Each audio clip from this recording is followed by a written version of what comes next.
صف کشیدن مداحان پاچه‌خوار و مخصوص سدعلی برای شعر خوندن و مالیدن براش تا کمی بیشتر از جایگاه خدایی خودش لذت ببره. ای فاتح جانگر دل ما به تو گرمه.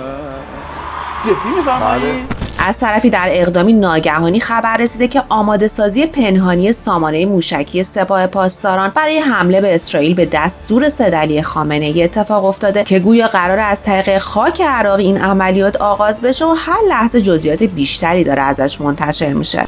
توی آخرین ویدیویی که امروز منتشر شده، یک دختر دانشجو در دانشگاه علوم تحقیقات بعد از اینکه مورد تعرض ماموران حراست قرار گرفته و لباساشو پاره کردن و در آوردن لباسای خودش اقدام به اعتراض کرده. وسط این همه خبر داغ و مهم، انتخابات آمریکا هم باز پرحاشیه شده و ترامپ معتقده که تقلب اتفاق افتاده و کلی ویدیو از صحنه‌های این تخلفات منتشر شده.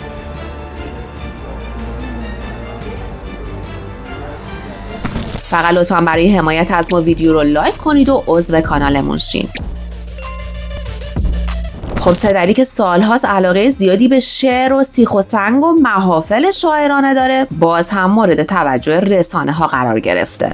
ماجرا از این قراره که بعد از حمله اسرائیل به ایران همچنان خبرهای زیادی در مورد عملیات وعده صادق 3 به گوش میرسه. خامنه‌ای هم به تازگی اومده توی جمع بسیجی‌ها و سپاهی‌ها و مزدوراش به این موضوع اشاره کرده. اما طبق معمول قبل از شروع صحبت‌های خامنه‌ای، عده‌ای از مداحهای پاچه‌خوارش براش شعر خوندن تا خوشش بیاد و انگیزه بگیره و برای خودش حال کنه. نه جای شتاب است نه هنگام درنگ است، سید علی خامنه‌ای فاتح جانگر. امروز که اوضاع جهان مایه شرم است، ای عشق دل افروز دل ما به تو گرم است. جالبه که بدونید برای همین مدعی ها کلی رقابت میشه و کلی زیرا به همو میزنن تا بتونن برن روبروی خامنه‌ای و براش شعر بخونن. سدعلی هم که از چهرش رضایت میباره و فکر کنم این پاچه‌خوارای دورش انقدر ازش تعریف میکنن که خودش هم توهم میزنه که خیلی محبوبه.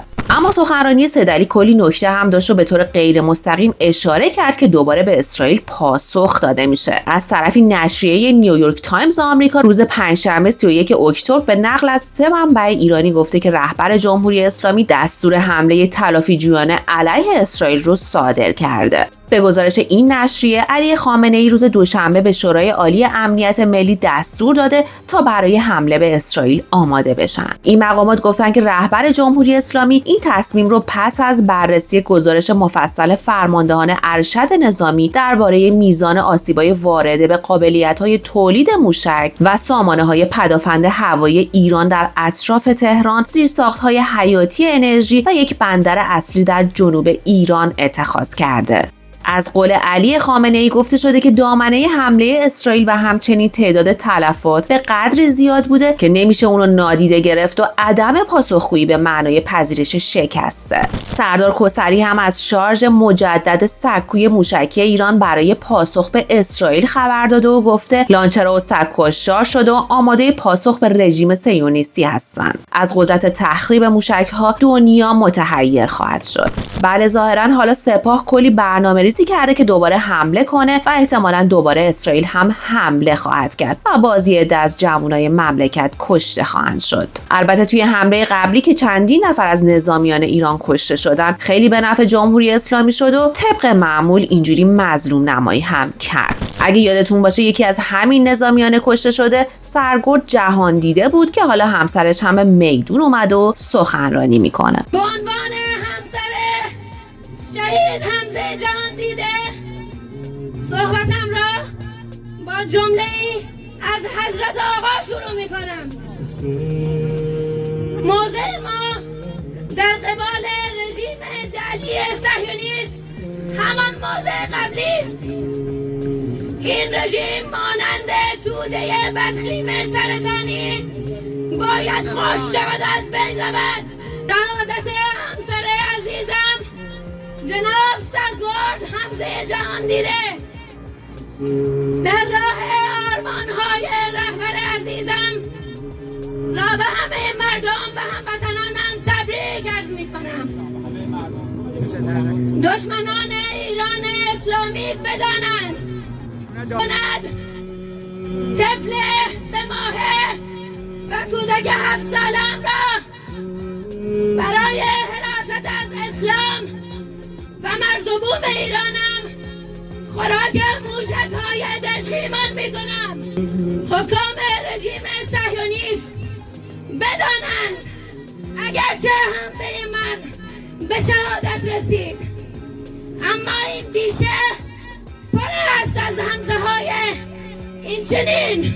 این وسط امام جمعه اصفهان هم گفته برخی که ایران را دعوت به خویشتن‌داری میکنن بدونن که هزینه عدم پاسخ به جنایت رژیم صهیونیستی به مراتب از هزینه پاسخ بیشتر خواهد بود. دانش آموزا و دانشجویان ضرورت دارد فلسفه مرگ بر آمریکا رو بدونن. بله دقیقاً توی آخرین ویدیویی که امروز منتشر شده از دانشگاه امیرکبیر تهران، یک دختر دانشجو در دانشگاه علوم تحقیقات بعد از اینکه مورد تعرض ماموران حراست قرار گرفته و لباساشو پاره کردن و در آوردن لباسای خودش اقدام به اعتراض کرده. بله همونجور که میبینین دانش آموزا و دانشجوامون کاملا با فلسفه مرگ بر آمریکا آشنا شدن.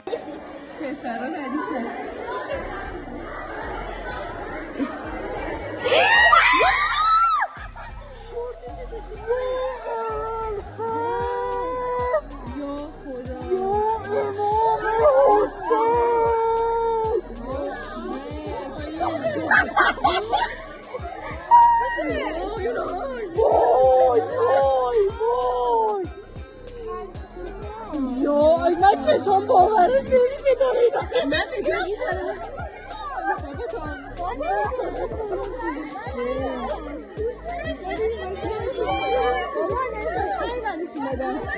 بچه ها بذاریم ببینیم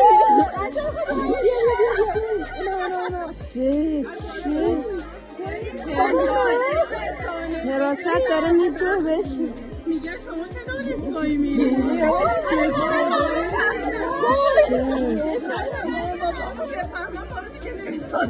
بچه ها گرفتنش یا اول فرد یا خدا یا خدا دارم میگن تو ماشین میکنن دارن تو ماشینش میکنن. حتما نظرتون رو بنویسید و برای حمایت از ما ویدیو رو لایک کنید و عضو کانالمون شید. تا ویدیوی بعدی بدرود.